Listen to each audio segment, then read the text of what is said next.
We return to the morning show, and with us we have, geez, maybe one of the most prolific artists we've had on the morning show, Kelly Clarkson and Kylie Minogue notwithstanding. But I use the term artist because he's more than a rock star. He's more than a rock legend. He's a filmmaker, and a darn good one at that, and all the rest of it. Rob Zombie. Rob, thanks for taking the time. Thanks for having me. Let me first of all just put you in a group of some other artists for the sake of the point that I want to get to here. Sure. You know, a lot of people will compare Rob Zombie, the persona, if you will, to Alice Cooper or Marilyn Manson, maybe even Kiss. However, to me, you know, Marilyn Manson seems like it's more of an act, and Alice Cooper was almost an alter ego to a certain extent, and Kiss obviously that. But Rob Zombie is not that way. Rob Zombie is not an alter ego. What you do on stage is not something that's completely different from what you do as an artist or the way you kind of think about things, is it? Not really. I mean, I guess what it seems like an alter ego because once you get on stage, whatever aspects of your personality that you have sort of blow up bigger than, you would normally act off stage. But, I mean, I guess this part's, it's really kind of a funny thing because if it ever was an alter ego, the alter ego eclipsed your actual personality so long ago that you have no memory of it. It just is, at some point you became what you are. But I also think of it as like it's almost, that's your real personality. If I had to get a regular job and get a haircut and wear a suit, that would seem like an alter ego because it would be completely phony. Like when I was younger and had to work a job, that seemed more contrived and fake than, being able to do this. Right. When you did the Halloween movie, and this was a question that I think a lot of people would have loved to have asked you, and I have an opportunity to.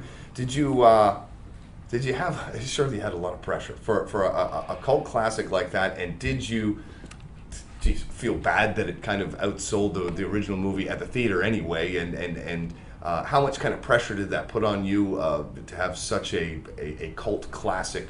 The weight of that on your shoulders. It sounds really weird, but I didn't really think about it at all not because I didn't care, but I really wasn't thinking about it. If only Halloween had existed, like John Carpenter made Halloween and nothing else ever happened, I think I would have been more freaked out, like, oh my God, how can I remake this? But since they then followed up John's movie with about, I don't know how many sequels, six or something, 6 or 7. I figured by that point, once you've made 6 or 7 fairly, in my eyes anyway, lousy sequels, I felt the pressure was long gone, and it didn't even cross my mind. But the one thing that did cross my mind, because at first when I got the offer to do it, I said no, because I didn't want to do Halloween 8 or whatever they wanted.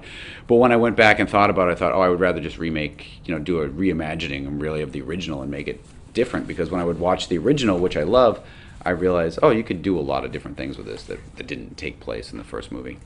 Right. Do you consider yourself more of a filmmaker, more of a rock and roll dude? Are they one and the same? Are they mutually exclusive? Is it just a big higher body of work, or are they separate projects? How do you kind of envision your entire art? I'm not really sure. I mean, it's kind of one big calamity at all times, because as I'll be on tour, I'm usually in my downtime doing advance work on whatever the next film will be, because I used to make a movie and take years off from music and then do music and take years off. I don't do it like that anymore. I try to keep it all rolling, because as soon as this tour ends, we're going to go back in and work on a record and then go back on tour and then immediately start a movie, and hopefully I can make these movies without ever being off the road for too long. So I just kind of see it as all one big thing. And now that with the last movie, John Five, who's the guitar player in the band, he scored the film, so now it's even more incestuous, which in a good way, because I like it that way. I don't like because before when I would make the film, sometimes I wouldn't even see those guys for a year, because I'd be so busy. So now I like keeping them involved if possible. Right, it kind of helps. John Five is awesome as well. Yeah, no, John's awesome, and and he's very, very talented. Not just as a talented guitar player, he's just a talented musician all the way around. So to work, we just work together great. We've been working together almost 10 years, so it's such an easy relationship. Well, let's talk about this tour. You were in Singapore, I think, a couple of nights ago. Yeah, we're in Singapore 2 days ago. Yeah, right. And so this is, you don't get out to Asia too often, at least not to Taipei and whatnot. Difference touring in Asia than other parts of the world? Well, it's very exciting for us. We've been talking about it a lot because a lot of parts of the world seem not, they don't seem American, but they seem closer to America. Like Australia is not that, Yeah, right. doesn't seem that, different in different places. But coming to Asia, it seems very different, which is why we like it. It's just, that's why I like it anyway. I don't know if everyone else is on board, but we've been having a blast. We had a great time in Singapore, had a great, we haven't played yet, but just hanging around the city. We had a great time here already. It's exciting, it's the closest. Same thing when we go to Japan or anywhere. It's very exciting it's exciting to get away from home. Yeah, right. If you can, and I know you don't, as you just said, you don't spend a lot of time when you're on tour. But impressions of Taipei or Taiwan at large. Is there anything that you kind of saw that is going to stick with you? Or you're going to be able to take back with you as a memory of Taiwan or Taipei? I don't know yet. Hopefully it usually comes from the show, but just for me, it's almost seemed a little bit like New York City in the sense like we just went walking and we just kept finding cool stuff, little places all over the place. Like you kind of do in New York, you can just start walking and you'll just find stuff. We didn't have to drive someplace specific. Like last night we just went out to the night markets and was hanging around, and it was great. Yeah. It's just kind of, I like that it's a street city, like a walking sort of street city. What is the highlight during the show for you? And I'm not sort of asking for not even specific songs or anything like that, but are there any particular moments during the show that you may connect with an audience more so than other parts? Well, yeah, it's always different everywhere. Sometimes, usually you really start feeling the connection as soon as you start talking to them. Because we like to do a lot of interaction, not just play song after song after song. Obviously, some places the language barrier makes it a little trickier, so it's really it's always different. But it is just that moment where because every night you go, like right now I'm thinking, I don't even know, is anyone coming tonight? Does anyone know who we are? I don't know, having never been here before, so you don't know what to expect. So there'll be some moment where you'll go, okay, this is cool. Hopefully, we still don't know yet, but that whatever the moment is. Right. Let's talk about the latest record here, and probably the most curious thing to me on the record was of course the inclusion of the Grand Funk song. Why? How did that fit into the story of the record? It didn't really fit into the story of the record at all, truthfully, but we just really liked the song, and we could relate to it because the song is such a typical message of any touring band, which is what we are more than anything, and. Yeah, we loved playing it. It was always fun. We stopped playing it when we were in Australia because it just seemed like no one had ever heard it before. We didn't play it in Singapore either. Maybe we'll give it a shot tonight. Yeah, right. See if anyone recognizes. I don't know if Grand Funk were big in Taipei. Well, I don't know how big they were here either, but yeah, give it a shot. I don't know if they ever left America, Yeah, no, the band, great band.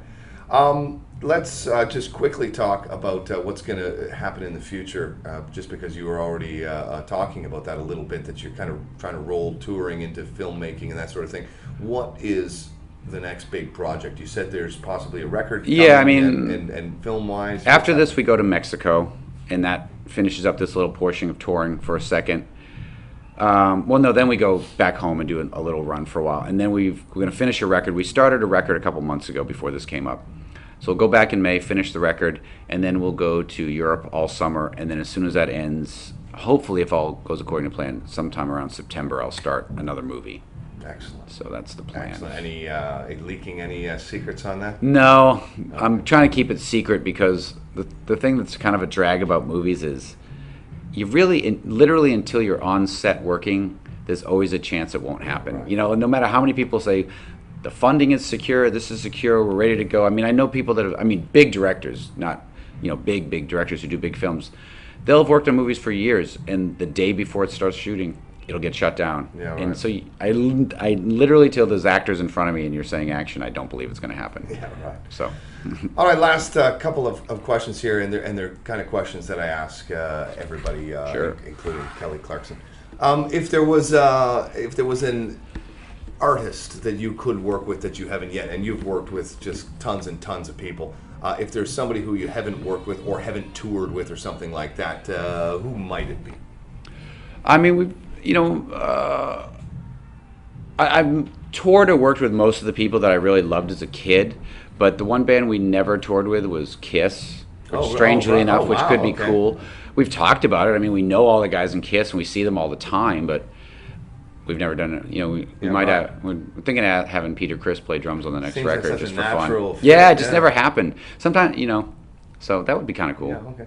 And last question then for you. If we were to look at your music player right now, or whatever it is you do to listen to music, what would be on there right now? Give me an example Well, of let's maybe the see. song that's there, or a band that you're listening to What right did I now. listen to this morning? I was listening to the Cramps this morning Oh, when I was really? when I was on the treadmill. I always listen to older stuff that I love. You know, I mean, I love stuff like Terry Reid, Allman Brothers. You know, it's always older rock stuff. It's never anything new. Yeah, It's right. never anything new. Right. Well, don't worry. I hear you. Yeah. All right. I don't think I bought a record since 1975. Oh, really? No, I'm just kidding. But pretty close. All right, man. Well, listen. Thanks for taking the time. Very much appreciated. Sure. And good luck with the show tonight. Thanks, man. I'm sure Thanks. it's gonna rock. Cheers. Right on.